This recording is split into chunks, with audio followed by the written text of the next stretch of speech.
اب ہم آتے ہیں آج کا جو دوسرا سبق ہے، اس پر ہم گفتگو کرتے ہیں، اور بہت اہم سبق ہے، اور وہ ہے اقامت دین، دین کو قائم کرنا۔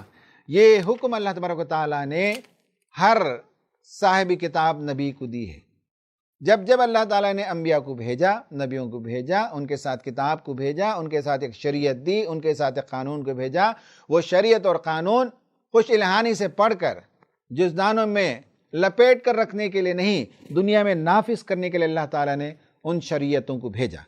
تو آج ہمارا دوسرا اہم سبق ہے، اور یہ رمضان کا 12واں سبق ہے کہ اقامت دین ہمارا اہم فریضہ ہے۔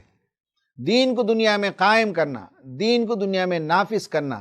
دین میں جو قوانین آئے ہیں، بار بار ہم دیکھ رہے ہیں کہ اللہ تعالیٰ قوانین بیان کرتا ہے، خاندان کے قوانین ہیں، معاشرت کے ہیں، معیشت کے ہیں، سیاست کے ہیں، جنگ و جدال کے ہیں، قوموں کے درمیان اختلاف ہو جائے تو اسے کیسے رفع کیا جاتا ہے، سب قوانین اللہ تعالیٰ نے اس کتاب میں بیان کیے۔ بدقسمتی یہ ہے کہ ہم نے اس کتاب کو سمجھنے کی کوشش نہیں کی، جس کے نتیجے میں دین کے یہ بہت بڑے ایسپیکٹس ہم سے گم ہو گئے، اور صرف ہم نے انفرادی زندگی تک دین کو محدود کر رکھ لیا ہے۔ اب ہم ان آیتوں پر غور و فکر کریں گے اور دیکھیں گے کہ یہ آیتیں چلتی ہیں آیت نمبر 42 سے لے کر آگے بہت دور تک، یہی آیتیں ہیں اقامت دین سے متعلق۔ یہ آج کا دوسرا سبق ہے۔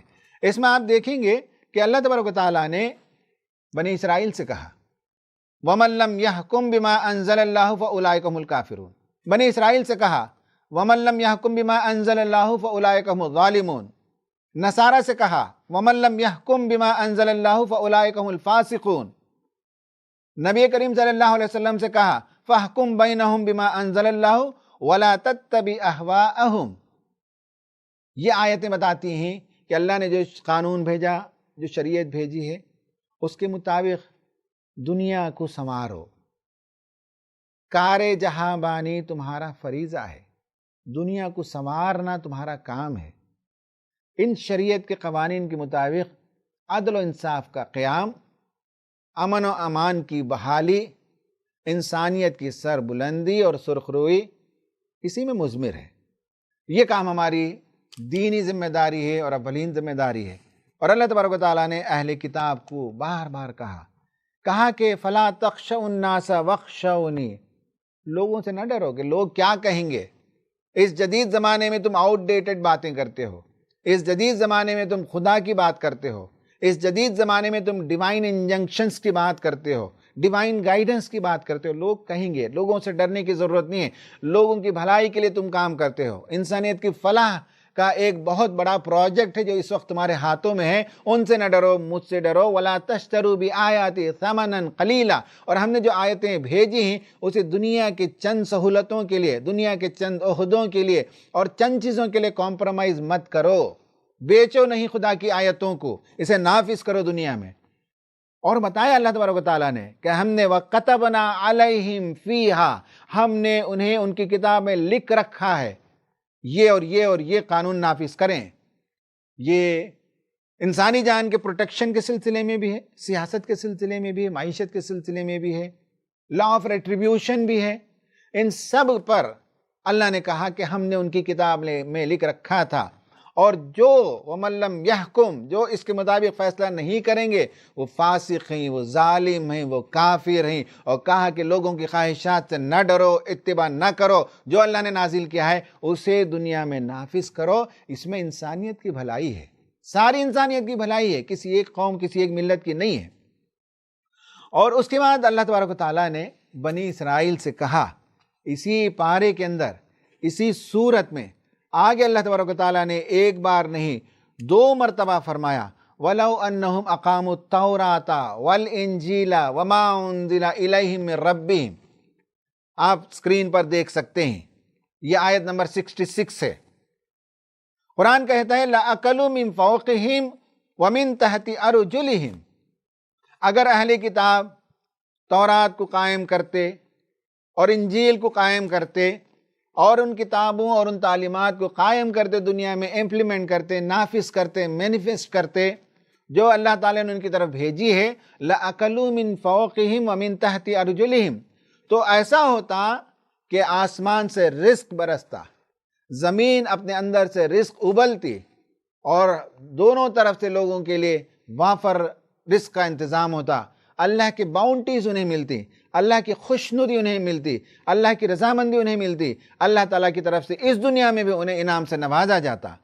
آیت نمبر 68 میں کہا قُلْ يَا أَهْلَ الْكِتَابِ لَسْتُمْ عَلَىٰ شَيْءٍ حَتَّىٰ تُقِيمُوا التَّوْرَاةَ وَالْإِنْجِيلَ وَمَا أُنزِلَ إِلَيْكُم مِّن رَّبِّكُمْ۔ اے اہل کتاب، تمہاری کوئی بنیاد نہیں ہے جب تک کہ تم تورات کو قائم نہ کرو، انجیل کو قائم نہ کرو، اور اس کتاب کو قائم نہ کرو جسے اللہ تعالیٰ نے تمہاری طرف بھیجی ہے۔ یہی آیت میں اگر غور سے پڑھیں گے تو ہم سے یہی کہا گیا کہ اے امت مسلمہ کے لوگوں، تمہاری کوئی اصل اور بنیاد نہیں ہے جب تک کہ تم دنیا میں اللہ تعالیٰ کے قوانین کو نافذ نہ کرو، اللہ تعالیٰ کی کتاب کا اجرا نہ کرو، اللہ تعالیٰ کی تعلیمات کے مطابق دنیا کی تعمیر کا کام انجام نہ دو۔ تمہاری کوئی بنیاد نہیں ہے، تم بے بنیاد ہو، تمہاری کوئی آئیڈینٹی نہیں ہے، تمہاری کوئی حیثیت نہیں ہے۔ یہی تمہاری حیثیت اور آئیڈینٹی ہے کہ اللہ نے جو کتاب بھیجی، جو قانون بھیجا، جو تعلیمات بھیجی ہیں، جو آرڈیننس بھیجے ہیں، ان کو دنیا میں نافذ کیا جائے، ان کو دنیا میں امپلیمنٹ کیا جائے اور دنیا کی بھلائی کے لیے کام کیا جائے۔ یہ بہت ہی اہم ترین آیتیں ہیں اقامت دین یا دین کو قائم کرنے کی تعلیم۔ حضرات، یہ رولز کیوں آئے ہیں؟ کوئی قتل کر دے، قاتل، اور جس نے ناحق قتل کیا اسے قتل کر دیا جائے گا، یا یہ کہ میراث کی تقسیم ایسے اور ایسے ہونی چاہیے، مرد کا اتنا حصہ ہوگا، عورت کا اتنا حصہ ہوگا، بیوی کا اتنا حصہ ہوگا، شوہر کا اتنا حصہ ہوگا، یا یہ کہ ماں باپ کو اف تک نہ کہو، ماں باپ کا احترام کرو، یا یہ کہ اللہ نے جو دولت تمہیں دی ہے اس میں غریبوں میں خرچ کرو، یتیموں میں، بیواؤں میں اور مسکینوں میں خرچ کرو، یا یہ کہ ہر سال اپنی دولت میں سے زکوٰۃ کا اتنا حصہ نکالو، یا یہ کہ زمین جو پیداوار کرتی ہے اس میں سے عشر 10% نکالو اور لوگوں کو دو۔ یہ تعلیمات، یہ قوانین، یہ گھر کے لیے، سماج کے لیے، غریبوں کے لیے، عوام کے لیے۔ ظالموں کا ہاتھ پکڑو، ظلم کرنے نہ دو، مظلوموں کی مدد کرو، حق کی گواہی دو، اللہ کی تعلیمات کو نہ چھپاؤ۔ یہ سب اقامت دین ہے، یہ سب دین کو قائم کرنا ہے، ایک ایک آیت کو زندہ کرنا ہے، ایک ایک آیت کو دنیا میں اس کا اجرا کرنا ہے۔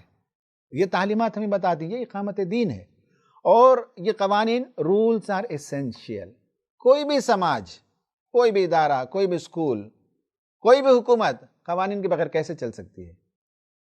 تو ان اداروں کو، انسٹیٹیوشنز کو، ممالک کو قانون کی ضرورت ہوتی ہے۔ They show us what is right and what is wrong، اور ہمیں وہ قوانین بتاتے ہیں کہ حق کیا ہے، ناحق کیا ہے، جینے کا صحیح طریقہ کیا ہے، جینے کا غلط طریقہ کیا ہے، کیا چیزیں ہیں جو انسانیت کے لیے نفع بخش ہیں اور کیا چیزیں ہیں جو سماج کے لیے مضر ہیں۔ قوانین تو ہمیں بتاتے ہیں۔ They make it possible for us to live together۔ انسانی سماج میں کسی موضوع پر اختلاف ہو سکتا ہے، لڑائیاں ہو سکتی ہیں، خون خرابہ ہو جائے گا۔ قوانین ہوں تو انسانی سماج جڑا رہتا ہے، محفوظ رہتا ہے، امن و امان کی گود میں وہ معاشرہ ہوتا ہے جہاں رول آف دا لا کی دھجیاں اڑا دی جائیں، جہاں لوگ جو ہے قانون کو اپنے ہاتھ میں لینے لگیں، وہاں جنگل راج شروع ہو جاتا ہے۔ قانون کا احترام، قانون کا نفاذ، یہ سماج کی صحت کے لیے ضروری ہے۔ They show us the boundaries of good behavior۔ انسانی سماج میں اچھا برتاؤ بہت ضروری ہے۔ اس کے نتیجے میں سماج بھی محفوظ ہوتا ہے، فرد بھی اچھے بیہیویئر کے نتیجے میں گرو ہوتا ہے، اور ان کی نسلیں بھی اچھی جو تربیت ہے اس کے نتیجے میں اچھے ہیومن بینگ بنتے ہیں۔ سماج کے اندر خوش اخلاقی آتی ہے، سماج کے اندر تعاون کا جذبہ پیدا ہوتا ہے۔ تعاونوا علی البر والتقوی، نیکی کے کاموں میں، تقوی کے کاموں میں ایک دوسرے کی مدد کرنے کا جذبہ پیدا ہوتا ہے، انسانوں کا احترام پیدا ہوتا ہے، انسانی جان کا احترام پیدا ہوتا ہے۔ یہی تو قوانین ہیں۔ قوانین تو ہیں اپنی جگہ، لیکن قانون کے نتیجے میں انسان کی جو ذہن سازی ہوتی ہے، اس ذہن سازی کے نتیجے میں انسانی سماج میچیور ہوتا ہے، انسانی سماج پختہ ہوتا ہے، اور انسانی سماج میں آپس کا جو بیہیویئر ہے وہ بہت ہی سوفسٹیکیٹڈ بیہیویئر، پیسفل بیہیویئر اور تعمیری رخ اختیار کرتا ہے سماج۔ وائی رولز اس لیے ہونا چاہیے کہ یہ 4 وجوہات ہیں جو اسکرین پر آپ کو دکھائے گئے ہیں۔ ان میں سے چونکہ بنی اسرائیل کا تذکرہ ہے ان آیتوں میں جن کا مطالعہ ہم کر رہے ہیں، حضرت موسیٰ علیہ السلام کو اللہ تعالیٰ نے جو تعلیمات دیں ان میں سے ڈوز اینڈ ڈونٹس ہیں. ان میں سے بتایا گیا یو شل ناٹ مرڈر، تم قتل نہیں کرو گے. یو شل ناٹ اسٹیل، تم چوری نہیں کرو گے، تم زنا نہیں کرو گے. 10 کمانڈمنٹس میں یہ آیتیں آئی ہیں. اس میں ان کی کتابوں میں لکھا ہوا ہے the law was not just a system of rules. جو قوانین بھیجے گئے ہیں وہ صرف ضابطہ بندی کے لیے نہیں ہیں. God is not just concerned with obedience. صرف اللہ تعالیٰ تمہاری اطاعت ہی نہیں چاہتا ہے. He wants us to think about what we do.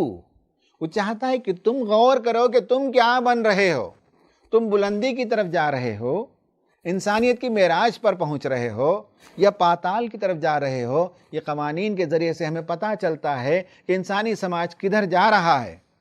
The purpose of the law which he gave to his people was that they should learn about him.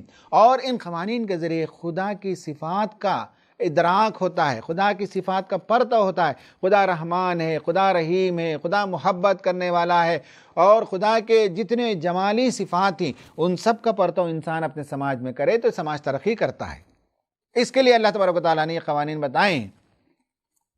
اس طرح سے بتایا گیا ہے کہ وہ لوگ بابرکت ہیں جو خدا کے احکام کو دنیا میں نافذ کرتے ہیں. خدا کی جو برکتیں ہیں، بلیسنگز آف گاڈ، بتایا گیا کہ اگر تم خدا تعالیٰ کے قوانین کو دنیا میں نافذ کرو، وَلَوْ أَنَّهُمْ أَقَامُوا التَّوْرَاةَ وَالْإِنْجِيلَ وَمَا أُنزِلَ إِلَيْهِم مِّن رَّبِّهِمْ. دیکھیے قرآن نے جو بات کہی وہی یہاں ڈیوٹرونومی میں بتایا گیا، ان آیتوں کو کوٹ کیا گیا جس میں کہا کہ اگر تم اللہ تعالیٰ کی آیتوں کو نافذ کرو تو اس کے نتیجے میں اللہ تعالیٰ تم پر اپنے باؤنٹیز، اپنے بلیسنگز، اپنی عنایتیں، اپنی مہربانیاں تم پر نازل کرے گا. اور کیسے نازل کرے گا؟ دیکھیں حضرت موسیٰ علیہ السلام کی دعا ہے، they were blessed in city and in their country, in their offsprings and the offsprings of their flocks and the crop and in protection from their enemies. یہ جو لَأَكَلُوا مِن فَوْقِهِمْ وَمِن تَحْتِ أَرْجُلِهِمْ، یہ آسمان اور زمین سے رزق ابلے گا، برکتیں ہوں گی، رحمتیں ہوں گی، عنایتیں ہوں گی. اس کی دعا ہے حضرت موسیٰ علیہ السلام کی طرف سے کہ اللہ تعالیٰ تمہارے شہروں میں برکت دے، تمہارے ملک میں برکت دے، تمہاری اولاد میں برکت دے، تمہارے مویشیوں اور مویشی کے بچوں میں برکت دے، تمہاری فصلوں میں اللہ تعالیٰ برکت دے، اور تمہیں تمہارے دشمنوں سے محفوظ رکھے. اقامت دین دنیا کے لیے بھی مفید اور آخرت کے لیے بھی. دنیا میں بھی اللہ تعالیٰ کی رحمتوں کو انوائٹ کرنے کا ایک اہم فریضہ ہے. حضرات، یہ بہت اہم ترین باتیں ہیں جو آج میں نے کی ہیں. ایکشن پلان یہ ہے کہ نمبر 1، آپ اس رمضان میں 2-3 کتابوں کا انتخاب کیجئے اور اس کے ذریعے سے اقامت دین کے تصور کو پوری طرح سے سمجھیے. اقامت دین فرض ہے، ایک کتاب ہے.